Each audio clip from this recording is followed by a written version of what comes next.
Shopify grows your business no matter how far or big you grow.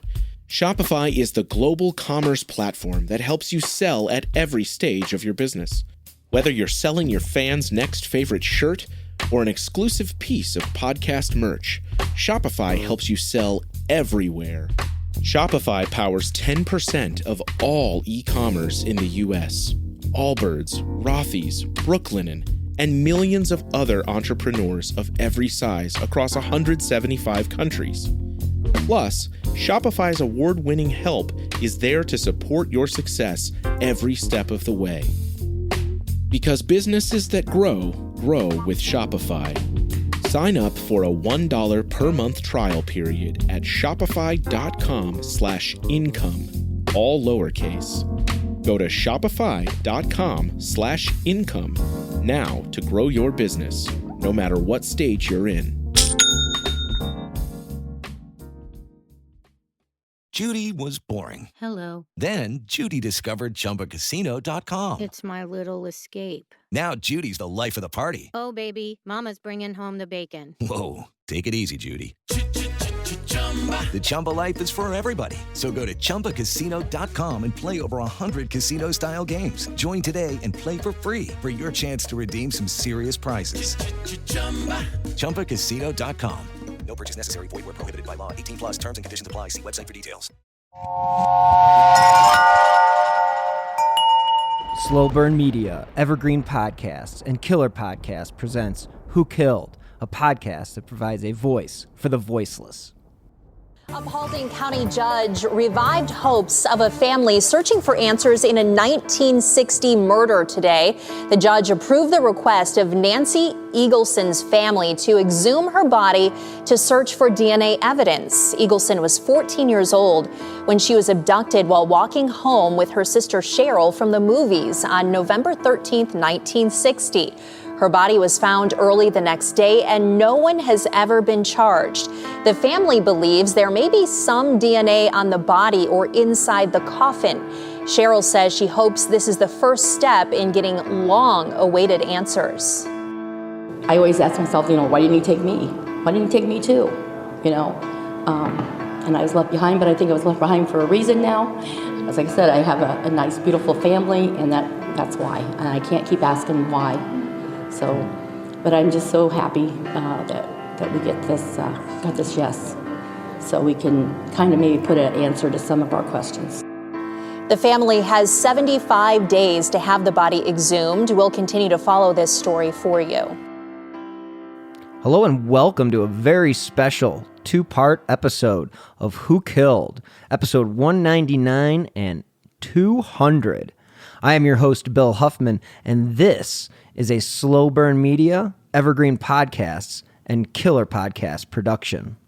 And it would not be an episode of Who Killed if I did not have the most popular guest on the episode today, and that would be one Nick Edwards, the host of True Crime Garage.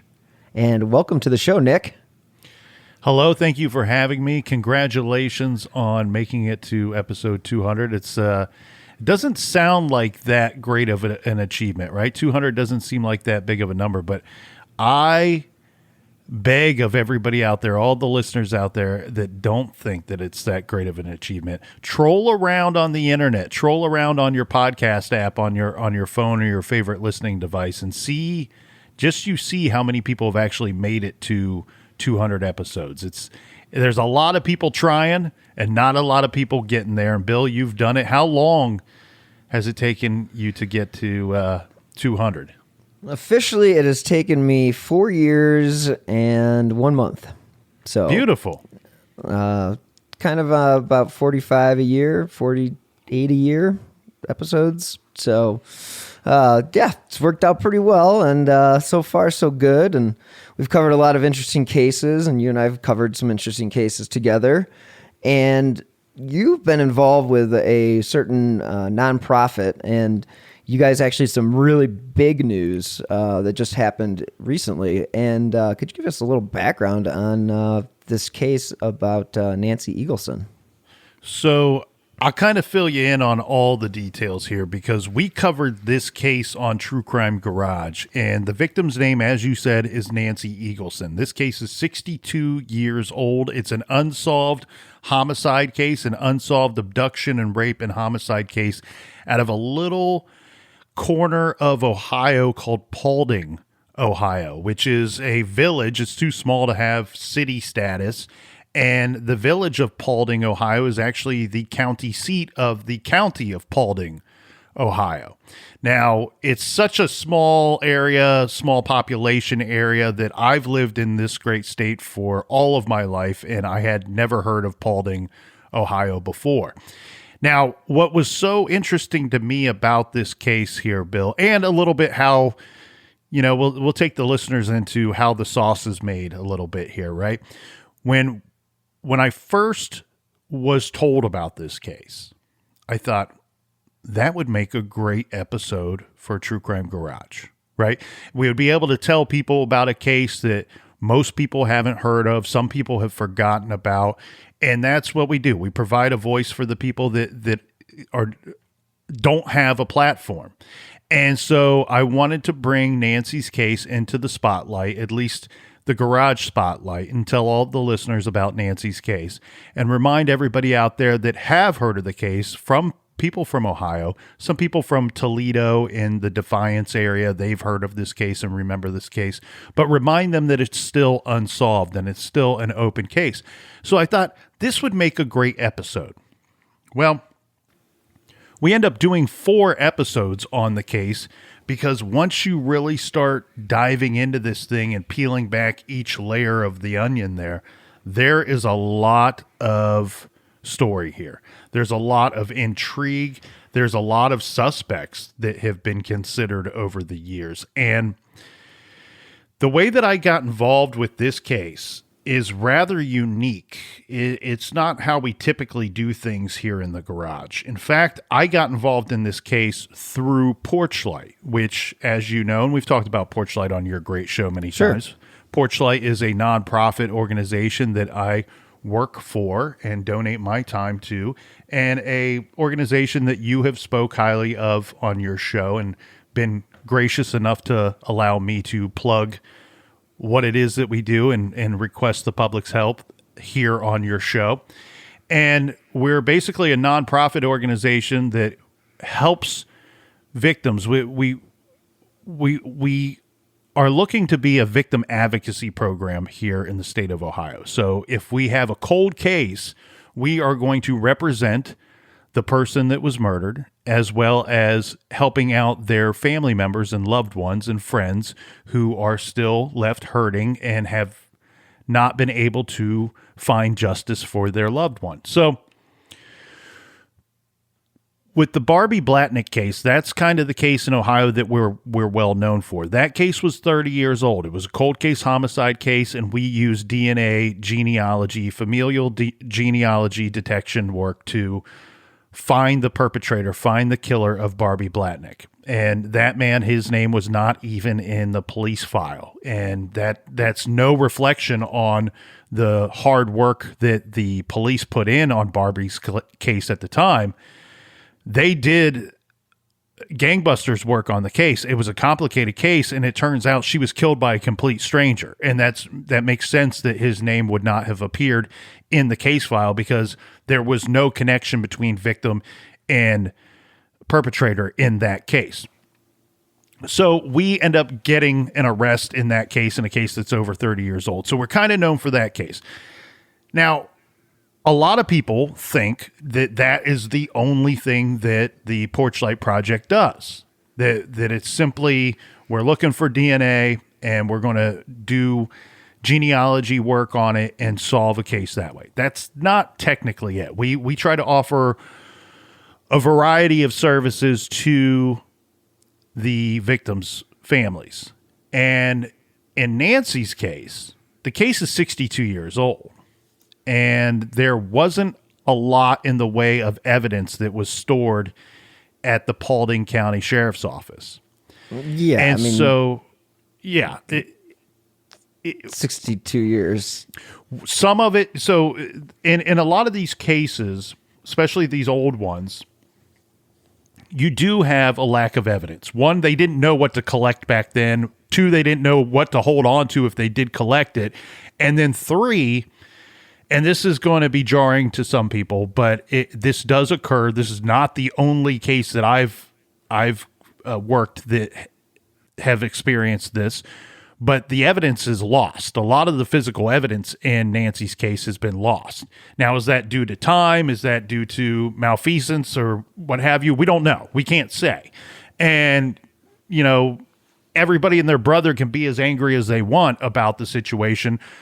Unfortunately, there's nobody to blame or even point the finger at, because the people that are currently working her case, the Paulding County Sheriff's Office and Ohio BCI, the people that work there today weren't even alive. Most of them weren't even alive when Nancy was killed. So the current regime is not responsible for whatever happened to that physical evidence. So, and yeah, in regards to that evidence, though, I mean, when you have a case that's so old, and you do come across this a lot, and it does anger, obviously the family and stuff. But I mean, think about it. Police departments change buildings. They go through the digital to, print to digital phase where stuff can get lost. And there are a lot of opportunities for it to get lost. And again, malfeasance, yeah, I mean, sure, that's a case-by-case thing, because if there's somebody within the department that's purposely doing that, then that's one thing. But, this is, again, a long time ago. Stuff is going to go through the cracks. It's just part of the way of the world, unfortunately. And her family, her sisters, she has two sisters, Meryl and Sheryl, that are still around, and they are fabulous people, wonderful individuals, and they're fighting very hard for their sister even to this day. And they, they're angry about the missing evidence, and rightfully so. But it's one of those situations where I don't know if it's so much a finger pointing issue, because the sheriff's department says, look, we don't have this. We don't know why we don't have it. But we have to keep in mind. Can I ask you, did they have an inventory list of what they had originally collected, and that's why they're able to say, yeah, we don't have this, this, this, and this? Yes. So the inventory list would have consisted of things like her clothing, because her body was found relatively short period of time after she was abducted. And we'll get into the details of the case here in a minute, and that's one of the things that's so haunting and scary about this case, really, is how quickly her body was found. But so the physical evidence at the time would have been her clothing, anything that was her personal belongings that was with her that night, as well as there were some things from the crime scene, or at least where her body was found, that they collected as well. And these things would have been like hair, and I think there was a broken tree branch that was collected. So the sisters, the family, and a lot of people in the community are upset that this physical evidence no longer exists, or at least it can't be found. And you also have a situation where there's some questions of who actually lost it. It should have been in the custody of the sheriff's department, would be my expectation.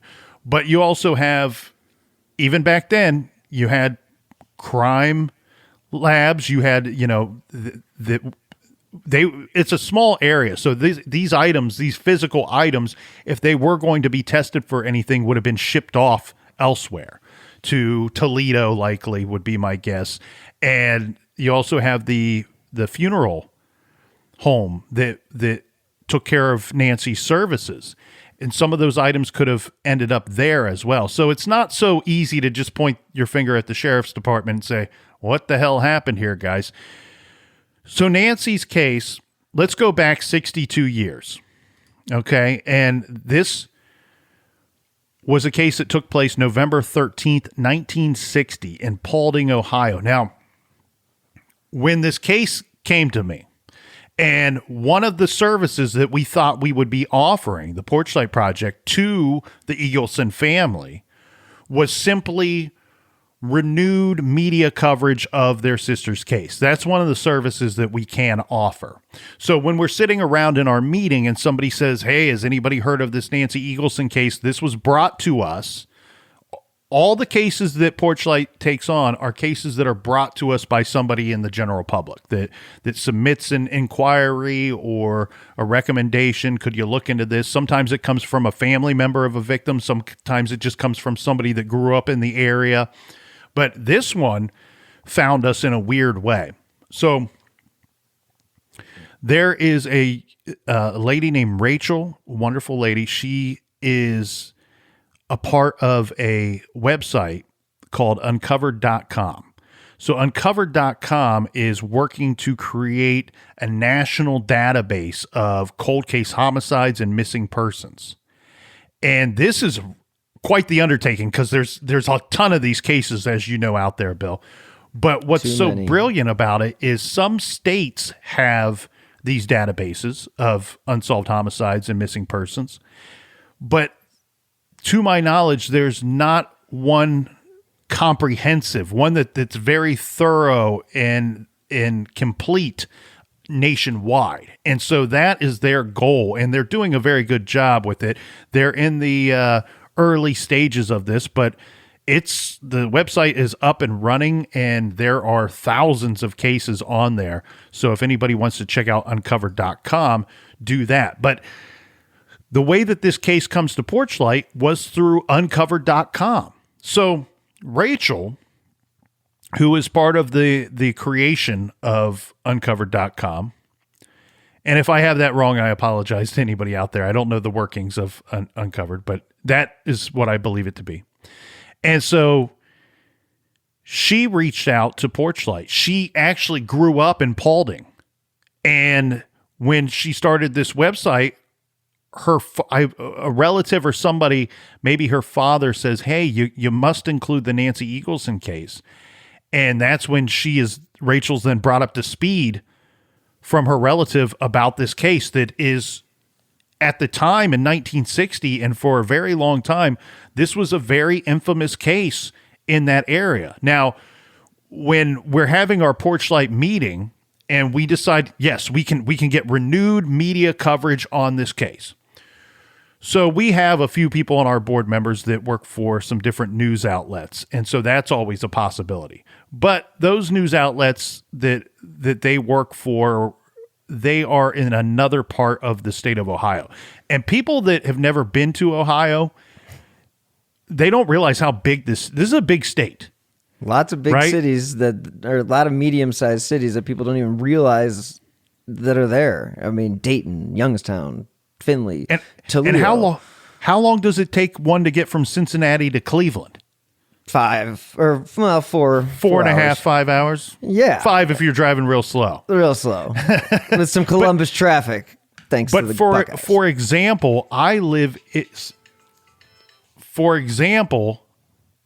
north of Columbus. And Paulding, Ohio is in the northwest corner. I always get east and west screwed up for whatever reason. There's no easy way to get there. No, there's no easy way to get there. It's a 2-hour and 20-minute drive from my street. And again, I'm north of Columbus. So it's in the middle of nowhere. Yeah, it's right on the Indiana state line. The Paulding County line butts up to the Indiana state line. So anyway, we're having this conversation at our little roundtable discussion, deciding on how we can help in the Eagleson case. And the news outlets that we have connections with, they're in a different part of the state. So, of course, True Crime Garage nationwide, thank God, worldwide. It's the Worldwide Garage Cast. I said, you know what? I have a fascination and a deep intrigue with Ohio cold cases, and that's part of the reason why I found myself working with Porchlight and part of the reason why I'm doing True Crime Garage. And so I said, of course, I would love to take a look at this case, especially if the sisters are willing to talk to me and help me out. And so I said in our meeting, I go, and I know that with these smaller towns, It's really the county, the sheriff's department that you want to be dealing with. That's going to be the investigating agency.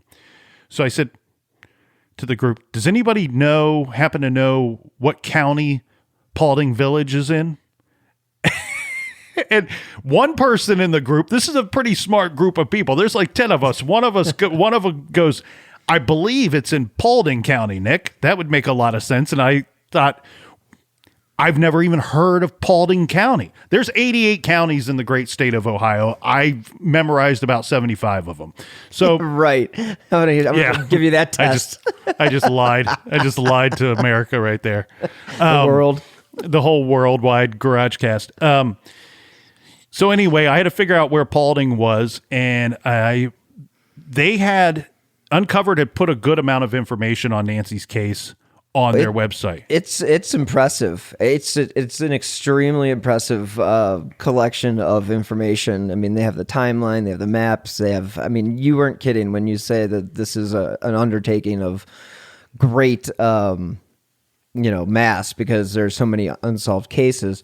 And yeah, the amount of detail that they have just for Nancy's case is impressive, because again, that was 62 years ago. So very, very cool that they're doing that. Great project. Well, and they have so much information on Nancy's case because of a couple reasons. One, the sisters have been active working this case and reminding the public about this case for years. Two, the sheriff's department is eager to help in this case too, and get the media involved as well. So you have this situation where everybody's kind of coming together. This, to me, I've done several interviews, a lot of Fort Wayne, Indiana news interviews, because Fort Wayne's probably the closest major city to Paulding. Yeah, it is. And they're more aware of the case than some people in Ohio. And so doing these interviews with these news outlets in Fort Wayne, I've said, this to me is community crime fighting, community crime prevention, community justice for the victims at its greatest. I've been involved with Porchlight for years, been doing True Crime Garage for 7 years. I've never seen a collective of people come together like this. I mean, we're talking the sheriff's department, the victim's family, the whole community of Paulding Village, Porchlight, Uncovered. And the list goes on and on and on. It doesn't stop there. And so I've been very impressed with the community that's come together to fight for Nancy Eagleson. Why are we fighting for her? Because she was a victim of a horrific crime. And listen to this. This is downright scary shit right here. November 13th, 1960. It's a Sunday. Okay. Nancy Eagleson, she's 14 years old at the time. She's with her 5-year-old sister. Now, they don't live terribly far from the downtown area of Paulding Village. And so they are downtown, and they're going to go to a movie. And from my understanding, it may have been a double feature that day. They go to this movie, and afterwards, they decide that they're going to need to walk home. And they're going to make a few stops along their way. Their first stop is at a locally owned restaurant. They stop in there to have a soda, chit-chat, and then they continue along their walk. Their next stop, they stop at the bowling alley. Why do they stop at the bowling alley? This is because their father has like a weekend gig at the bowling alley, right? So he's got a regular 9 to 5 Monday through Friday job, and it sounds to me like he kind of works at the bowling alley for fun, more or less, not necessarily for money. Gotta get the free games. Well, one thing that I used to do, especially when I was younger, is that if there was a place that I liked to hang out, I would try to get a part-time job there, because I would be there anyway, so why not get paid a little bit to be hanging out? So that's what I think Mr. Eagleson was doing if I had to Nothing wrong with that. Nothing wrong with that at all. So he's working at the bowling alley. They stop by. They drop, because it's on their way anyway. They drop by this bowling alley, and it sounds like they wouldn't mind getting a ride home from Dad. And Dad's like, these are one of the heartbreaking moments. You know how it is, Bill, when you look into these different cases. There are these little heartbreaking moments where you know that everybody is going, damn it, if I would have just done this one thing differently, our whole world would have been completely different. And Nancy and her little sister, Sheryl, they drop by the bowling alley. They hang out briefly, ask Dad for a ride home. Dad's like, yeah, I can give you a ride home, but my shift isn't over for like another 45 minutes. 14-year-olds don't like to wait, do they? So unfortunately, Nancy and Sheryl decide to continue on, and their home is not very far from this bowling alley. We're talking half a mile at most. Yeah, I mean, it says 5 blocks on Uncovered, so, I mean, just not very far. And again, this is a very small town. Yes. Small town, USA. And anybody that's been to like these towns that still, that you feel like you're almost transformed back in time when you go to them, this is a town where you have the town square, the downtown Paulding area.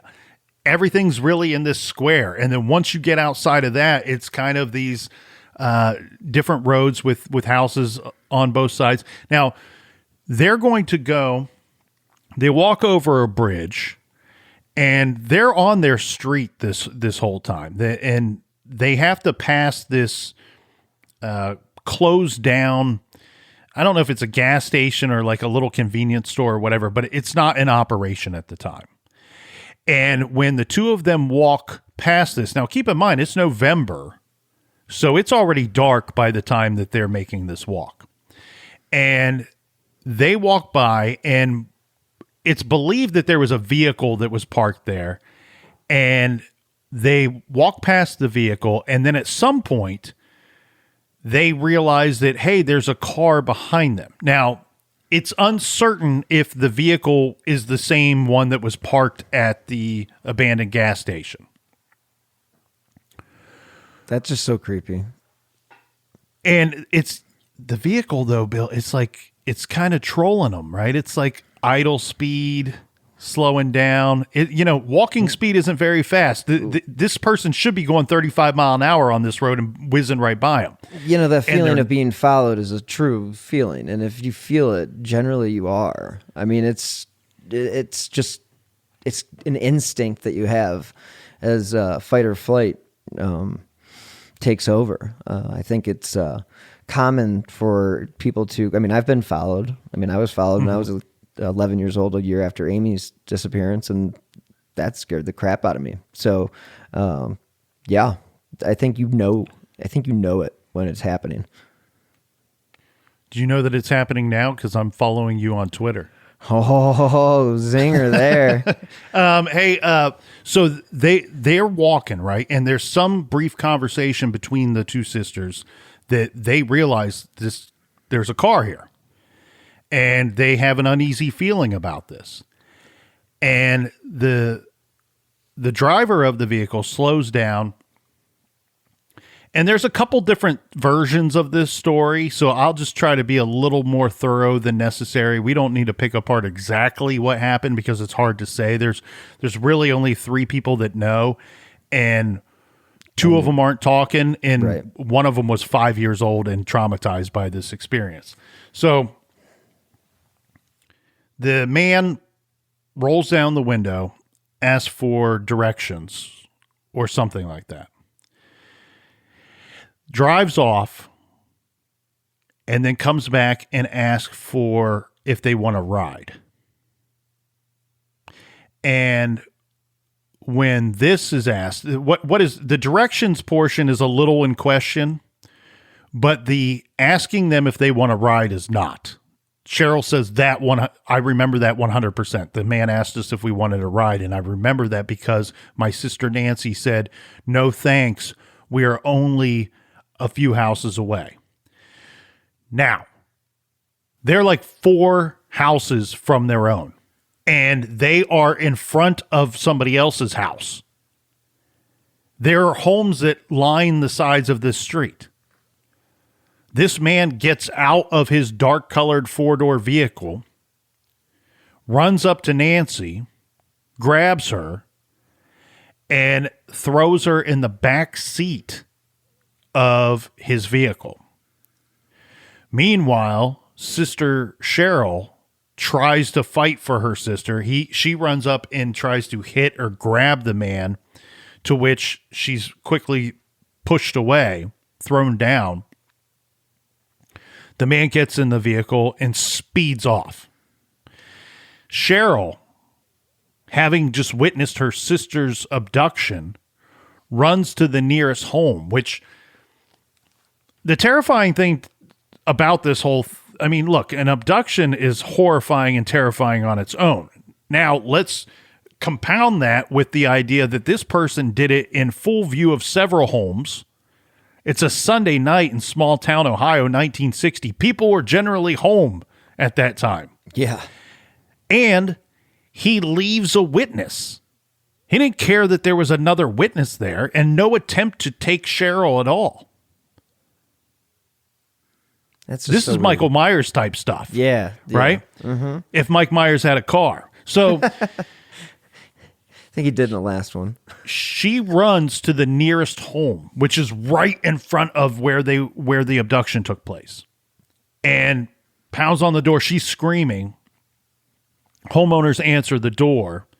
It's people that they know, like they're neighbors of the Eaglesons and people that had actually babysat for Sheryl at one point.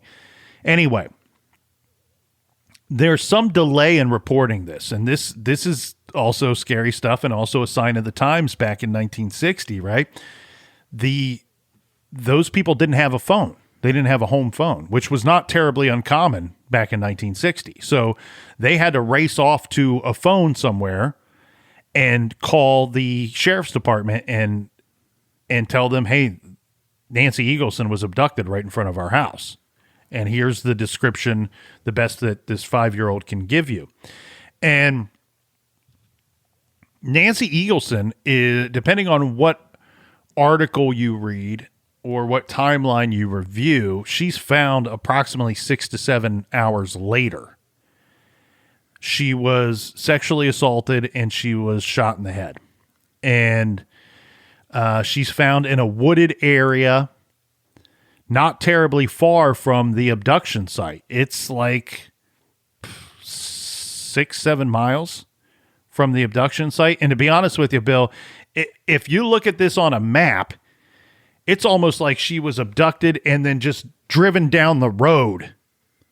And we don't know where the assault took place. We don't know what kind of assault took place. We also don't know where she was killed. Was she killed where she was found, or was she killed elsewhere? There's a lot of debate, and has been for 62 years on that. Was she killed where she was found, or was she killed possibly in the vehicle that took her, or was she taken elsewhere for a brief period of time? Those are things that we cannot answer. We don't know the answers to those questions. But what a horrific crime and what a horrific case. The police are out, the Eagleson family's out looking for her, and she is found by hunters that are out raccoon hunting that night, which you hunt those type of animals at nighttime, and they find her body she's about 100 feet off of a country road. I've been to that country road, and it's still very much a country road. And I would bet in 1960 it was probably a gravel road.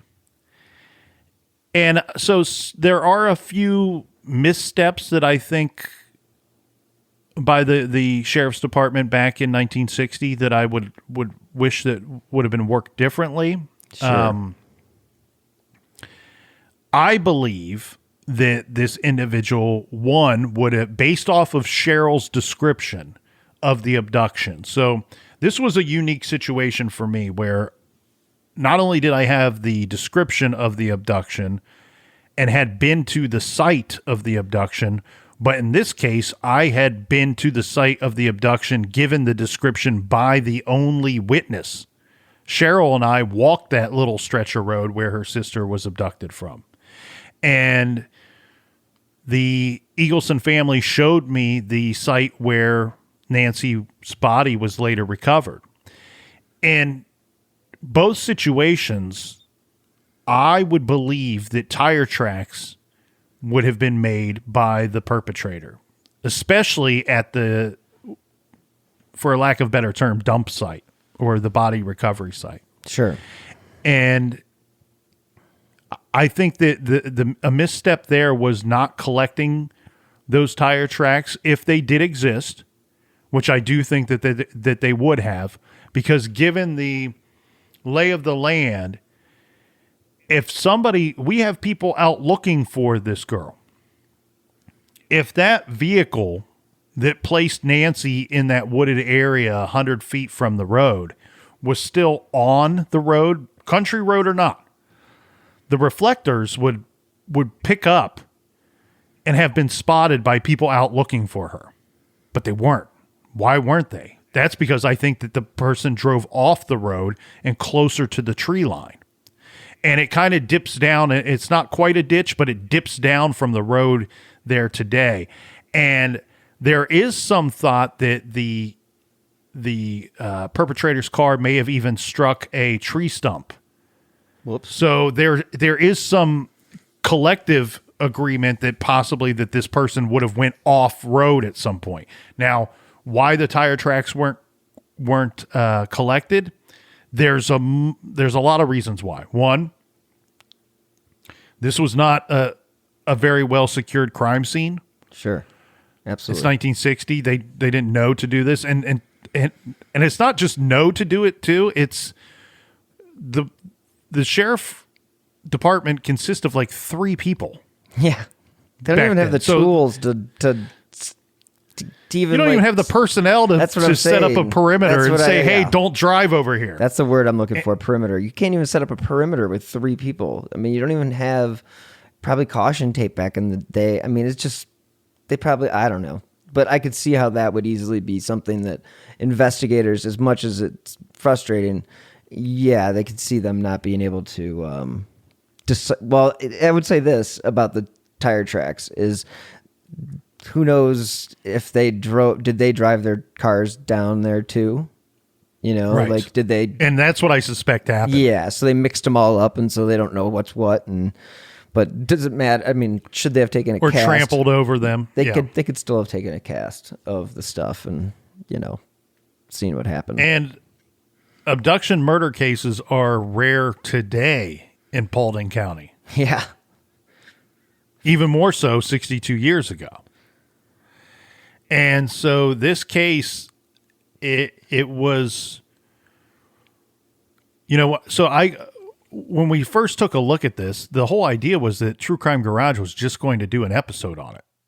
And it quickly, with all the people coming together and all these agencies coming together and wanting to work and help on this case, it immediately became much bigger than that. So once I learned a whole lot more about this story, we ended up doing 4 episodes on it on True Crime Garage.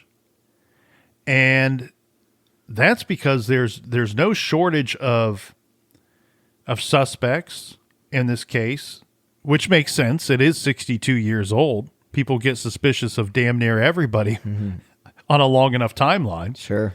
We've all seen that. But one thing that was impressive that the sheriff did, there was some really good police work done by the sheriff at the time.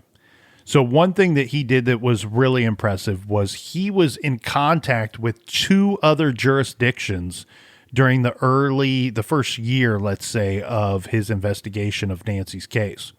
So one was a jurisdiction in Illinois that had a similar type case. One was a jurisdiction in Michigan that had a similar type case. This is almost unheard of. The linkage blindness that took place amongst police departments and sheriff's offices in the 60s, 70s, and even in the 80s had so much trouble connecting series of homicides, and it was such a benefit to serial killers at the time that these jurisdictions weren't communicating with one another. Here, 1960, we have Sheriff Keeler from Paulding County, who is in communication with a jurisdiction in Illinois and in Michigan, discussing details about their open cases. That's almost unheard of in 1960. So So he deserves a big kudos for that. What were some of the things that stood out between the cases that made them connect them or think that they may be connected? Victimology was one in both of the cases. We were talking about young girls. So Nancy being 14, and in the Illinois case, I think the girl was even younger than that, probably about 8. Now, the murder weapon, while it was not the same caliber, it was in both cases in Illinois and the Paulding case, Nancy's case, it was a gun that was used to kill the victim. So in the Illinois case, is very strange, and its connection to Nancy Eagleson's case, very strange as well. So the way that this plays out, Bill, is that we have a little girl who is abducted on her way walking to church. This is the Illinois case. And she's taken to a wooded area, assaulted and shot. Sound familiar? That's what happened to Nancy. Sure does. On Sunday, the next day is when Nancy is abducted. And similar circumstances. Now, in Nancy's case, we have a witness to tell us that it was an actual abduction. In the Illinois case, there is some thought that maybe the victim had been being groomed, because there was a lot of people out on the street that day, a lot of neighbors, in and out of their homes that day. And we know that the victim in Illinois was abducted within about 2 blocks of her home, because she didn't have very far to make it to church. And we have eyewitnesses that see her walk past her street and make it onto the second street. So it's about 2 blocks from her home that she's abducted. And there's some thought that she might have been being groomed, because there's no one to say, oh, I heard a scream, or I saw some kind of scuffle, or I saw some guy pulling a kid into a car. There's nobody saying that. So there's some thought that either she was tricked into getting into the vehicle quietly, or that maybe the perpetrator knew her and had groomed her a little bit, and she was willing to go with him. Sounds a little like Amy. I mean, yes, minus the bruise. Exactly. And the victim's name is Gloria Kowalowitz. Yes. And she was on her way to, from what her father says, is she had recently taken on communion at her Catholic church. And I'm raised Catholic, and we did communion, and I never experienced this, but the father says that all of the kids her age were to take communion once a day for 2 weeks straight. So they were all trekking off to the church for communion daily for 2 weeks. Sounds like a rush period. Or like, yeah. Hey, I don't know. There's something weird about that. But yeah, I haven't heard about that before when it comes to the to communion. I grew up in a very strong Catholic city, and gosh, I just don't recall ever hearing about that particular. But then again, I was a kid. What do I know? But so you were Catholic. You said you didn't know that. I mean, I don't know. Maybe every church is I'd never heard of that either. Okay. But maybe it's an old school thing. We're talking 62 years ago. Yeah, and we're also talking about small town, and they might have their own traditions in this small town, church. I mean, it's just, they could be the way they've done it for 100 years. This is the Illinois case, and it's actually very near Chicago. Gotcha. Okay. Sorry. Apologies to the listeners. But what's crazy is you're right. Like, think about the contrast between the two areas, right? Paulding, super small population.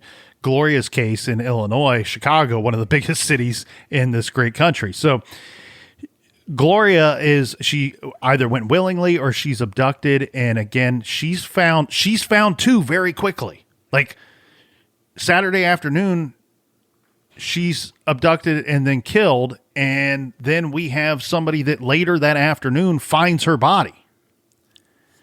Question. Yes, sir. What is... I know this is there are no dumb questions, I guess, but with the finding of these bodies so quickly, is there any thought that the person that is helping search is involved with the killings? So I know that in the Eagleson case, that was a big suspicion. And big time suspicion. Okay. In Gloria's case, I couldn't find that was something that was suspected. And with her case, the individual that found her was working. He was driving a laundry truck that day, and he was on his lunch break when he sees something suspicious and then reports it. So I don't know if they were easily able to take a look at him and maybe his route that day and figure out that he couldn't have been the one to have abducted her. I don't know how that worked out. In both cases, they have suspects, but early on they shared a suspect. And what was weird about that was there was a young man who had recently been released from a mental institution, right? It was still a thing then. Yep, and he was recently released in Illinois. So he steals a vehicle, and then he's picked up on the Monday after Nancy's killed in Indiana. So for those of you that don't own maps or didn't pay attention in school, you have Illinois, and then to the east you have Indiana, and east of that you have Ohio, and then north of all of those you have Michigan, right? And people say you only went to college for computer. There's going to be a test at the end of the show, so I hope everybody's paying attention. So when this dude is picked up, he's picked up in a stolen car, and they find some blood on his clothing, and they ask him, where he's been, what's he doing in a stolen car. He says that he went up to Michigan, and they know he's from Illinois, and they have blood on him. Well, one could very easily have driven from the area where Gloria was abducted and killed, made their way through Indiana, up through Paulding, Ohio, through Defiance, Ohio, and then continued on up into Michigan, and then start to make their way back. So they got this dude, and they're like, maybe he stole the car and used it to kill Gloria, or stole the car and just went on a killing spree. And we caught him. We found him sleeping in a stolen car in Indiana. So he's arrested, and he's immediately considered a suspect in both of these homicides. And he has the classic serial killer name. Robert Lee Stovall. Just the three letters. Come on. That is like perfect for being a killer's name. Like, just sounds. Henry Lee Lucas. Yeah. Lee Harvey Oswald. Lee Harvey Oswald. Lee is not a great name. No, Arthur Lee Allen. Wayne is the one that you really want to avoid. If you don't want to raise a serial killer, start by not giving him the middle name of Wayne or the first name of Wayne. Yeah. That's signing the individual up for to be a sadist. That's like anyway. some Omen stuff there. Yeah, so this dude's found sleeping in the stolen car in LaPorte, Indiana. He's wearing bloody clothing. He tells the police that, look, my clothing is bloody because I was in a bar fight up in Michigan. He's kind of lying about where he's from. He's lying about where he was going. He's lying about the vehicle. He says that it was his sister's vehicle, and then they run the check on it. They're like, yeah, this doesn't belong to your sister. And he's like, oh, I met my sister's boyfriend. And then they're like, yeah, that doesn't work either, man. You stole this car. So he is promptly returned to Illinois, and I believe he was institutionalized again afterwards. Now, the problem, though, Bill, is nothing really comes of this lead. As guilty as this guy looks, and as quickly as his name found its way to the papers, is as quickly as it disappears from the papers. And it seems to be that Paulding was a little quick to believe that Robert Lee Stovall had nothing to do with Nancy's murder. Now, again, the caliber of gun that was used in Gloria's case and Nancy's case is different. So that there alone points to the somewhat likelihood that it's a different perpetrator. And it would be difficult for an individual, not impossible, clearly, because they picked up Robert Lee Stovall and thought that maybe he was the killer in both cases.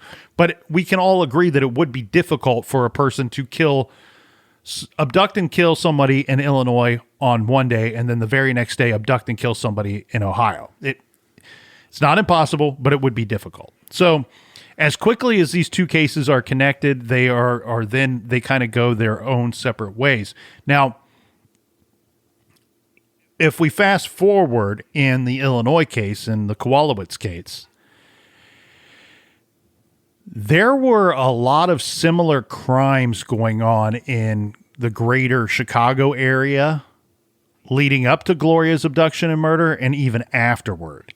And to this day, authorities believe that there were probably more than one serial offender operating in that area at the time. And they believe, I don't know how much this is based off of evidence or just off of lack of evidence, right? Because you can connect things either way. But lack of evidence or otherwise, to this day, the belief is that Gloria Kowalowitz's case, while it still sits unsolved, is likely connected to one of those other series of crimes that was going on at the time. Yeah, it wouldn't have been unusual for multiple serial offenders in the Chicago area. As we know, it's a very large city, as well as the fact that this was 1960, and so it was very easy for people to just basically get away with murder. And I mean, they just didn't have the technology. So, unfortunately, Gloria is killed in 1960, and there were 7 unsolved child murders that plagued the region since 1955. And in 1961, they actually put together a task force. And our coverage of this story was about Nancy Eagleson's case, and Gloria's case became part of that story, but that was not the investigation that we were going into. So once the paths kind of separate there and the investigations take different avenues and different directions, well, that's when we kind of stepped aside from Gloria's case. I'm guessing, and I would like to go back and revisit this more in depth on a future episode, but I'm guessing that it's through the work of that task force that was created in Chicago that they determined that her case was likely connected to some of these other cases. Now, I know that a lot of true crime people that are really dialed into the community and dialed into these old cold cases listen to your show, so one of the cases that is in consideration for being connected to that maybe a lot of your listeners have heard of would be the Grimes sisters, Barbara and Patricia, age 15 and 13, who were killed in 1956. So that's one that's in consideration to be. We know that the detectives that worked the Grimes case consulted with the detectives that worked Gloria's case. So there was at least enough thought to have that communication in those meetings that took place back then. Gloria's case, very sad stuff and remains unsolved to this day. Nancy Eagleson's case, again, unsolved and remains so to this day. With her case, with the Nancy case, Bill,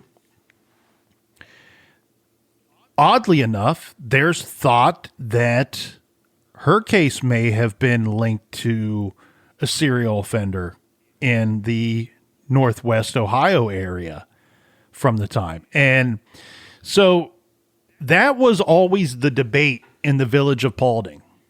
The great debate, as we should call it, because that's truly what it is. I've been up to Paulding a couple times, and man, I'm telling you that, first off, the best people in the world right there. I mean, just some of the greatest people. The community there it's like family. Like you just feel like the whole town is one big extended family.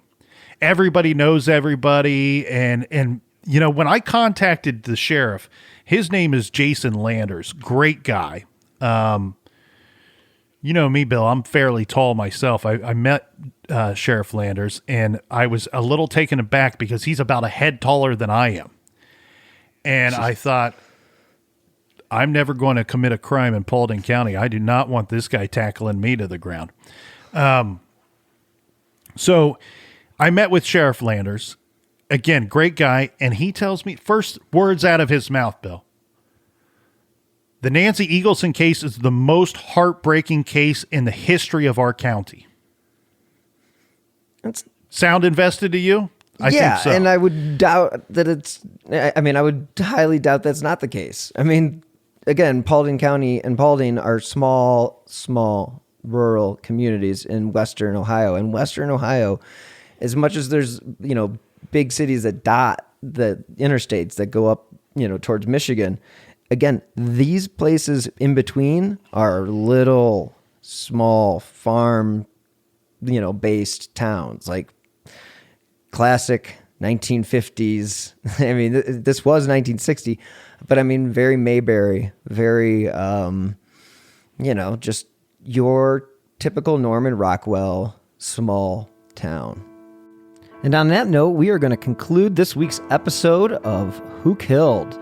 Episode 199 is in the books, and we are on deck for episode 200.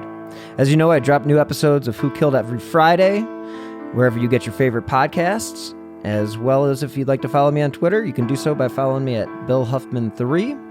You can follow me on Instagram at slow_burn_media, as well as if you'd like to donate to the show, you can do so via the Venmo app with my username at Bill-Huffman-3. As always, I would not be here without you guys, so thank you so much for tuning in, and thank you so much to Nick, the co-host of the True Crime Garage podcast, and again, you can find their show wherever you get your favorite shows. So, thanks again. Tune in next week for part 2 of the Nancy Eagleson case. And until next time, stay healthy and be safe.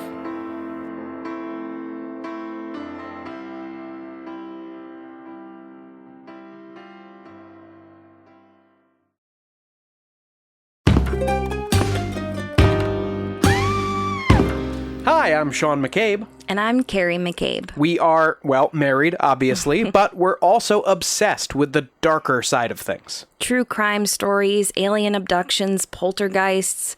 If it leaves you scratching your head and keeping those lights on at night, we want to hear about it. That's why we host the podcast Ain't It Scary with Sean and Carrie. Every week, we bring our listeners a true story guaranteed to send chills down your spine. From history's most brutal serial killers to the mystery of spontaneous human combustion. Yep, lots of these stories leave unanswered questions behind, and you'll get to poke through the rubble of the evidence with a hardened skeptic and someone whose mind is more open to fun. Yeah, that's what I was gonna say. You can find Ain't It Scary with Sean and Carrie wherever you get your podcasts, and on social media at Ain't It Scary. Come play with us.